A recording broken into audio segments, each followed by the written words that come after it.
Greetings, citizens, and welcome back to the Hidden Dagger Inn. My name is Peon, and you probably guessed it, we're going to talk about the Node Wars livestream and some of my takeaways from it. So without further ado, let's begin. Ready to work. We were truly blessed this month to get what I consider the best livestream of the year.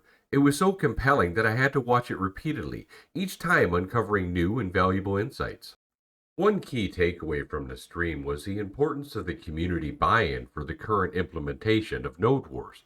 Since the citizens will be the ones fighting all day, their engagement is vital, as the mayor will just not be able to go on a warpath, as he will need his good citizens to be collecting materials and doing the commission boards. There will be multiple forms of Node Wars in the future, which will help things from getting stale. Also, it should cater to your node's particular skills depending on what type you choose. The type we saw in the live stream was the territory wars, but they also have service denial wars that can be enabled, and also theft of relics, gold siphon wars, and even a war that grants temporary mayoralship over that node. That sounds fun. Basically, the way wars are structured is a war contains phases, and phases contain events. So there are conditions to win a phase, and then there are conditions to win a war. Winning a phase gets you some amount of in the moment rewards and some more long-term rewards. Winning events gets you some amount of in the moment rewards and long-term rewards. And then the war is the massive objective that you're competing towards. It was really encouraging to see incentives for going to war, such as stealing the node's experience and gaining access to valuable farming spots, and who knows, maybe potentially dungeon areas like Carfin, along with gaining buffs like luck for looting. I mean, who doesn't like more loot from the mobs in the area, which is super exciting. You can hover over this blue banner. You notice Highwayman Hills is controlled by Miraleth now. Ah, so we've made an incursion into their area. Yeah, so now all of the territory associated with Highwayman Hills is ours, and the node XP from here goes to our node. And as a way to kind of incentivize players to play here, we've given a luck buff in this area as well, so you can get increased loot drops while you're here, farming for your node. Node Wars will affect the reputation between the nodes, and it was said that in the future, reputation will play more of a vital role in initiating a future war. Regarding the war itself, I believe Ashes of Creation is reviving the concept of meaningful open-world PvP. In this scenario, groups had to quickly gather rubies and kill bandits for their blood, racing against the other node for the same items, inevitably leading to encounters. I've often emphasized the importance of scouting in my previous videos, and this stream reinforced that theory. Discovering and defeating smaller groups after they've collected items not only grants you their resources they've gathered, but also points for their death. Since the items like the rubies are going to take an extra long time to respawn, if you can manage to steal the ones closest to their node, that's really going to put them in a bind and put you in a promising position. Effective scouting, especially with rangers and camouflage, which looked great on the live stream, will be critical. We haven't seen the true stealth capabilities of the rogue yet, but the dragon alone with its aerial vantage point will be instrumental in your node's success or failure as well, as far as scouting goes. As scouting will also be invaluable for spotting high priority targets like mayors and or his special appointed positions, as you receive extra points for their pile of ashes. Choosing the right mayor will also be essential. A mayor that's unavailable during prime time because he's got work or he's got wife aggro could leave your node without valuable buffs in the use of the dragon, putting your node at a severe disadvantage. While I believe a trusted member might be able to use the dragon while the mayor is on the ground focusing on buffs, the absence of a mayor during key times could be detrimental. I would imagine Intrepid, though, has thought about this and will have an appointed person to take over mayoral duties if he is unavailable.